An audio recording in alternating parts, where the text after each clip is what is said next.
Alors un tuto sur le tableau d'outils sur les commandes numériques Endenheim. Alors le tableau d'outils, maintenant il est présent dans tous les modes de fonctionnement sur les nouvelles CN Endenheim.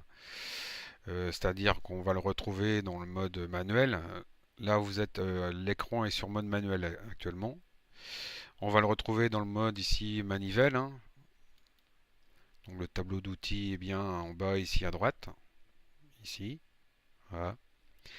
Vous allez le retrouver dans le mode IMD, introduction manuelle d'une donnée, dans le mode usinage pas à pas, donc bloc à bloc, et dans le mode usinage en continu. Voilà. Sur les anciennes commandes numériques, le tableau d'outils était présent seulement dans les modes d'usinage en continu et usinage en pas à pas. Donc maintenant, on le retrouve dans tous les modes de fonctionnement au niveau de la partie opérateur régleur. Donc on va rentrer dans le tableau d'outils, on va l'afficher dans un premier temps. Donc je descends sur la touche logiciel, ici, je clique, et voilà, on rentre sur le tableau d'outils. Donc, sur la partie gauche, ici, vous visualisez les numéros d'outils. Vous avez bien ici T, 17, 18, 19, 20, 21. Donc vous pouvez vous balader de page en page, voilà, vers le bas, vers le haut. Vous pouvez descendre tout en bas du tableau d'outils par la touche fin qui est ici. Donc vous pouvez voir que vous avez 999 lignes en placement en fait. Vous pouvez remonter tout au début. Voilà, donc on est remonté tout au début. Ensuite, lorsque vous êtes rentré sur l'affichage du tableau d'outils, vous avez, vous voyez, trois menus déroulants. Un ici, donc nous y sommes. Le deuxième, il faut bien se mettre sur la petite main pour passer au deuxième. Voilà. Le troisième. Hop, et vous revenez ici sur le premier, la première ligne. Donc, il y a quelque chose qui est très important ici. Vous voyez le T0 qui est là, tout en haut, la première ligne. En fait, il n'y a rien d'inscrit. Donc ça, c'est important sur vos machines ici à l'atelier parce que les commandes numériques Endenheim sont montées sur trois centres d'usinage. Donc on a la TNC 415, la plus ancienne, euh, la 430, 426, 430 et puis l'ITNC 530. Donc sur la 426, la TNC 426 et l'ITNC 530, la gestion d'outils, donc les commandes numériques sont montées sur des machines, des Dekelmao Guidemaster, hein. Donc maintenant c'est le grand groupe Dekelmao Guidemaster Moriseki. Et en fait la gestion d'outils, donc il y a un outil fictif qui s'appelle le T0. Si votre magasin est complet, en fait le T0 se trouve en broche. En fait il n'y a rien. Et quand la machine va chercher un outil en magasin, à son emplacement, elle va y mettre le T0, donc l'espace vide. Et quand on voudra amener l'outil de la broche à ranger l'outil dans le magasin, on appellera le T0 en fait. Voilà, ça se passe un peu comme ça, mais c'est vrai qu'il faut le voir sur la machine. Donc ici, dans le tableau d'outils, vous ne mettez rien sur la ligne T0. Pour pouvoir écrire dans le tableau d'outils, inscrire quelque chose, il faut venir ici sur la touche éditer, cette touche soft qui est ici. Vous cliquez dessus, à partir de là, ça vient de passer sur On et vous pouvez inscrire vos données dans le tableau d'outils. Alors je suis sur un poste où un stagiaire a déjà travaillé, donc il a inscrit ses outils. On va descendre avec la flèche qui est ici sur votre keypad. On va descendre par exemple, je sais pas, sur l'outil et numéro 18. Alors lorsque vous êtes sur un poste de simulation, c'est plus simple en fait de mettre donc par numéro d'outil. Par exemple le T18 ce sera la fraise de 18. La T16 ce sera la fraise de diamètre 16. La T10 la fraise de diamètre 10. Comme ça, lorsque vous êtes en programmation, pour faire des programmes de simulation, des exercices, hein, c'est aussi bien de fonctionner comme ça. Donc il faut bien regarder les colonnes. Donc je suis ici, on se situe sur la première colonne, et en même temps tout en haut là, la scène vous indique ce qu'il faut remplir. Voilà, ici c'est le nom d'outil. Si je me déplace avec la touche de droite, je passe sur l'autre colonne, la machine va me dire, voilà, la scène me dit ça, L, grand L, c'est la longueur d'outil. Donc elle me donne les indications au fur et à mesure. Donc là, en nom d'outil, je vais mettre fraise. Allez, de taille. Hop, j'ai fait une erreur sur le clavier. Donc je fais CE. C'est le 2 qui est ici, sur le clavier. Et il faut essayer d'utiliser au maximum le keypad, quoi. De taille. Et on va lui mettre, je sais pas, ébauche. Allez.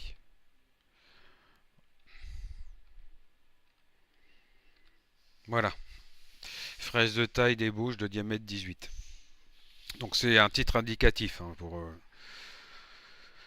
Donc ensuite vous passez sur la ligne de la colonne de droite, à droite. Et là par contre vous allez, là c'est très important, hein, c'est la longueur et le rayon. Donc soit vous avez effectué la longueur, vous avez pris la longueur et le rayon sur poste, hein, sur la machine, soit vous êtes parti sur un banc de jauge et vous revenez avec la longueur et le rayon d'outil. Donc ici, bah, on va lui mettre, pour la simulation, c'est pas très grave, hein, on va lui mettre 100. Par contre, le rayon, il faut mettre le beau rayon, on va mettre 9. Voilà. Donc ça, à surtout ne pas oublier, longueur et rayon. Donc on va voir l'ensemble du tableau d'outils, mais moi je ne me sers pas de tout le tableau. Donc R2, rayon d'outils 2, c'est lorsque vous avez affaire à, lorsque vous voulez indiquer à la CN si vous avez affaire à une fraise de taille, une fraise boule ou une fraise à rayon. Lorsque vous avez un rayon de noté, comme ici 9, et puis un R2 de 0, pour la CN, c'est une fraise de taille, donc à ongle vif. Si au niveau du rayon, vous mettez 9, du rayon 2, pour la CN, c'est une fraise boule hémisphérique. Si vous mettez 1, alors il faut faire CE avant, ici, CE 1. Pour la CN, c'est une fraise à rayon. Ça veut dire que les angles de la fraise en bout sont coupés par un rayon de 1 mm. Alors je le remets à 0. Non, CE. Je fais la même erreur que tout à l'heure. Voilà pour R2. Donc en fait, moi je m'en sers pas sur des fraiseuses à commande numérique classique. Là, je m'en sers pas sur les TP, hein. Ensuite, DLDR. Donc ça va vous servir sur la partie réglage lorsque vous allez mettre vos surépaisseurs. Donc c'est là-dessus que vous allez faire vos réglages de façon à obtenir une pièce conforme aux spécifications. En hauteur, les épaisseurs, et là sur les contours avec DR. DR2, je m'en sers pas. Ensuite, vous avez l'outil bloqué oui/non. Donc je m'en sers pas non plus. L'outil jumeau, alors ça c'est quand vous avez des machines qui gèrent les outillages, qui vont les mesurer, etc. À partir du moment où elles décèlent que l'outil est usé ou cassé, ou à partir d'une certaine durée de vie, d'un temps, à ce moment-là, on demande à la machine d'aller chercher un outil, l'outil jumeau, que l'on aura mis dans une autre poche du magasin. Les durées d'utilisation, donc maximum, avec le tool call, durée d'utilisation quand il est appelé avec tool call. et la durée d'utilisation actuelle. Les commentaires sur l'outil, bah, on peut mettre, vous pouvez mettre la marque d'outil ou ce que vous voulez, hein. Vous avez le droit encore de mettre du commentaire. Ah, ici, le nombre de dents. Donc là, c'est important parce que pour certains cycles, vous devez remplir. Alors, on va aller voir plus loin. Ah, hop là, vous devez remplir le nombre de dents. Ah, je reviens. J'étais là. Vous devez mettre le nombre de dents. Donc là, on va mettre une fraise, si c'est une fraise alu, 3 dents, voilà, de diamètre 18. Voilà. La ligne d'après, la colonne d'après, pardon. La tolérance d'usure, justement, c'est comme je viens de vous le dire, hein, c'est quand vous avez des prises de dimension d'outils sur machine, vous pouvez dire, hein, en longueur et rayon à la sienne, si jamais l'outil est plus petit d'un dixième, tu le changes et tu vas chercher son outil jumeau qui se trouve dans le pot numéro tant. Voilà. Donc le sens de rotation du palpage, donc ça c'est pareil, je m'en sers pas. Euh, Ici, dans l'état automate, je ne me rappelle plus, mais je sais que vous avez un 8 bits là, et donc il y en a un qui peut le bloquer en rotation en fait. Si on passe un des bits là à 1, donc on pourra toujours essayer d'entraîner l'outil en rotation. Ben ça, ce sera bloqué. Bon, ça peut être intéressant si vous laissez votre palpeur 3D dans le magasin. À ce moment-là, vous empêchez la personne au poste d'activer une rotation d'outil. Donc voilà pour ça. Ensuite, vous avez les TT, donc ça, longueur off. Donc c'est l'étalonnage de l'outil. Donc sur la longueur, sur le rayon, la casse, donc détection de rupture, pardon, en longueur et rayon. L-cuts, donc longueur de dent. Donc ça c'est pareil, ça c'est super important. Bon, je mets 20, hein. Ça c'est pour les cycles de poche, etc. Donc ça il faut le remplir aussi. Hein, parce que vous pouvez avoir la simulation qui se passe bien, hein, le mode test qui se passe bien au niveau graphique. Et lorsque vous lancez le programme, l'usinage, paf, la machine se bloque. Elle vous met une alarme. Et ça, c'est parce que vous n'avez pas mis de longueur d'outil, longueur de dent dans le tableau. Et ici aussi, l'angle de plongée. Donc ça, c'est très important pour certains cycles. Donc l'angle, c'est l'angle maximum de plongée de l'outil lors de la plongée pendulaire avec les cycles. Ben, voilà. On nous indique le 22, le 208. Donc, dès que l'outil doit plonger dans la matière. Ensuite, type d'outil. Bon, alors ça, le type d'outil, moi je l'ai jamais rempli non plus.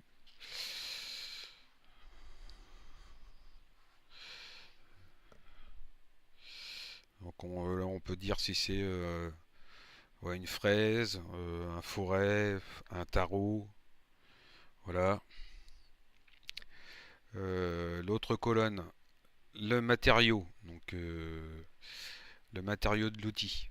Donc si c'est une carbure, une HSS, ainsi de suite.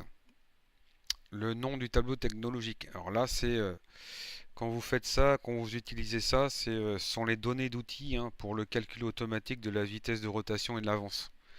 Donc en fait, il faut inscrire tout ça, le type, la matière de l'outil, le nom du tableau où se trouvent les conditions technologiques que vous avez précédemment remplies, la valeur automate. Donc le PLC, je m'en suis jamais servi non plus, en fait. Il y a beaucoup de choses, mais bon, voilà. Donc c'est une valeur qui doit être transmise à l'automate. la PLC value. Alors call, c'est pareil. Donc là, on rentre en fait dans le système quand vous avez sont des données d'outils pour les palpeurs 3D à commutation. Donc les trois colonnes qui suivent. Donc ça sert à l'étalonnage. Vous avez le off 1, off 2 et puis l'angle. Voilà. Donc vous pouvez voir que le tableau d'outils est assez conséquent par rapport aux anciens tableaux d'outils, hein. Donc là, c'est le type d'outil aussi pour qu'on puisse l'exploiter dans des tableaux d'emplacement. Un type d'outil pour tableau d'emplacement. Ensuite, nombre maximum de tours. Donc ça peut être intéressant, vous pouvez le bloquer. Par exemple, sur les machines à l'atelier, il y a un centre d'usinage, la pinule est toujours dans le pot numéro 20. Donc c'est le T20. Et à ce moment-là, moi j'ai bloqué ici nombre de tours maximum, j'ai mis 700. Comme ça, vous ne pouvez pas faire monter la pinule au-dessus de 700 tours sur la machine. Elle sera automatiquement bloquée à un nombre de tours maxi. Ah ça c'est intéressant, ça je m'en sers. Alors relever l'outil, oui, non.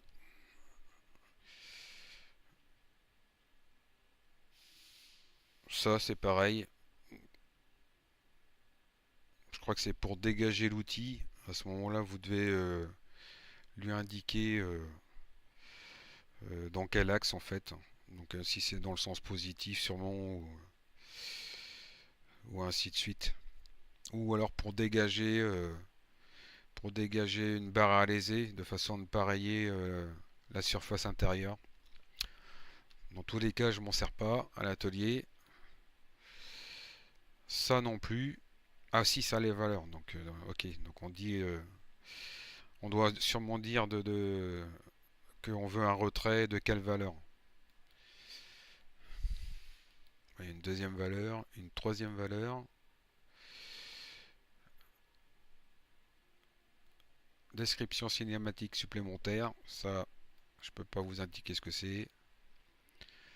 Alors, ça sont des choses en plus que je n'ai pas sur ma machine, hein. Alors l'angle de pointe pour un forêt, d'accord. Si c'est un forêt avec une pointe à 120 degrés ou 90. Et ici le pas de vis, seulement outils pour les outils de taraudage. Stratégie d'asservissement, ça c'est nouveau aussi. Voilà, donc il y a un certain nombre de choses, hein. Ah, ça peut aller loin, hein. Date et heure du dernier appel d'outils.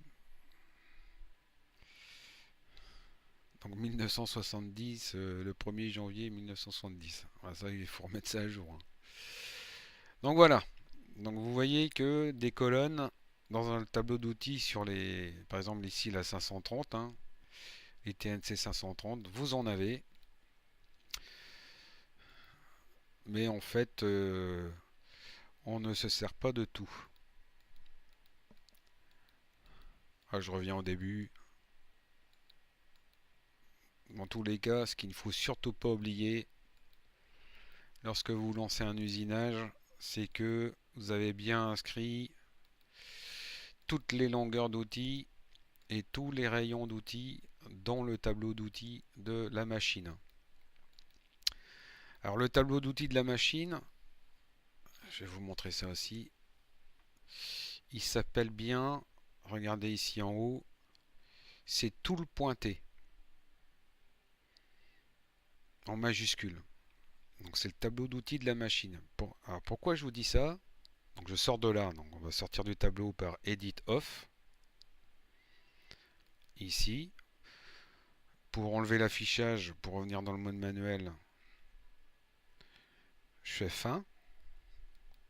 Voilà, donc je suis sorti, j'ai désactivé l'écriture et puis je suis sorti du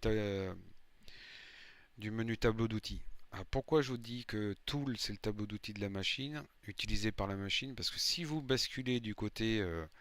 alors, c'est vrai que je vous ai dit dans un précédent tuto que normalement, pour basculer d'une partie à une autre, c'est-à-dire de la partie opérateur régleur à la partie mémorisation, il fallait utiliser cette touche ici avec les deux arcs de cercle. Mais en fait, sur les postes de simulation, ou même les commandes numériques qui sont sur les machines, les pupitres, en cliquant directement sur la touche ici, voilà, on va passer directement en mémorisation. Voilà. C'est vrai que là, on a plusieurs façons de faire en fait hein, pour arriver à son objectif. Hein. De la même façon, hein, dans le menu déroulant, vous avez souvent Select. Donc, soit vous choisissez cette touche Soft, Select, soit vous faites Entrer ici. Donc c'est la même chose. Hein. Alors, là, j'ai basculé du côté mémorisation. Je suis sur un programme. Pour visualiser l'ensemble, donc je vais tout en haut ici sur Programme Management, PGM MGT. Voilà. Donc, actuellement, je me trouve dans le répertoire USI 18, euh, dans le répertoire Florian, et vous avez tous ces dans le fichier Florian, pardon, et vous avez ici tous ces programmes. Donc, alors, l'écran est divisé en deux parties. Et là, je suis en bleu sur base évidemment sur son programme. Pour aller ici dans l'arborescence, hein, donc il faut faire ici flèche à gauche. Vous basculez sur l'arborescence. Et là, on va remonter sous la racine TNC. Voilà. Donc vous voyez en jaune, vous avez tous les répertoires. Et quand vous installez le logiciel, en fait, d'office, vous avez MDI, Preset, Preset 3, Tool, Preset. Donc là, vous voyez le tableau d'outils de la machine, il est ici. Voilà. Et c'est bien marqué type pointé, l'extension pointée. Si vous essayez de rentrer, alors normalement on peut pas. Je vais aller sur la touche Select ici en bas. Je vais essayer de l'ouvrir. Voilà. Donc là, vous ne pouvez pas l'ouvrir. Il est verrouillé. Donc je fais CE pour enlever l'alarme. Mais ce qui peut être dangereux, c'est que quelqu'un crée son tableau d'outils. Alors vous allez voir. Donc je vais créer un tableau d'outils. Je vais faire Olivier.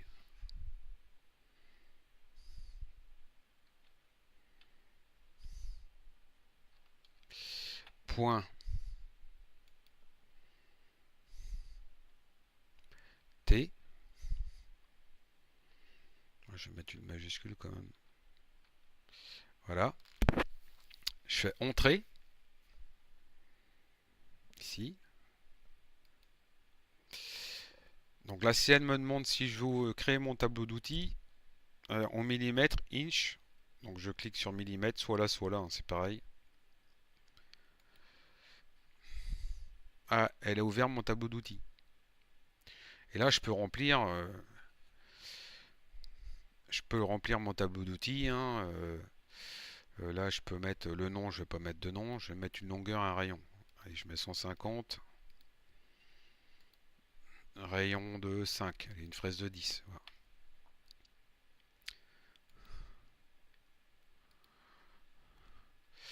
Donc je fais End. Ah, je regarde si le copie est ici, je me rappelle plus.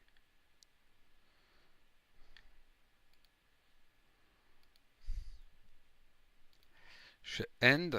Et normalement, vous voyez ici tout en bas, sur les touches logicielles, vous avez copié.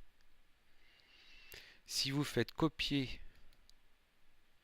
fichier cible,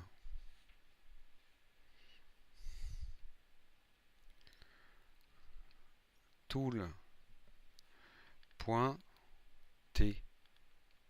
le tableau d'outils de la machine, et vous faites OK. Remplacez le fichier. vous faites oui, et là vous allez écraser le tableau d'outils de la machine. Voilà, donc c'est ce que j'ai fait. Donc si je retourne du côté en mode manuel,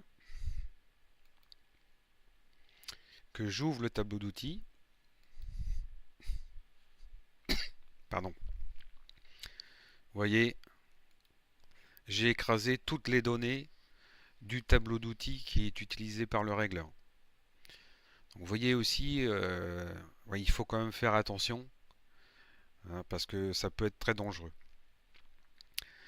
Donc voilà pour ce petit tuto sur les tableaux d'outils. A plus tard.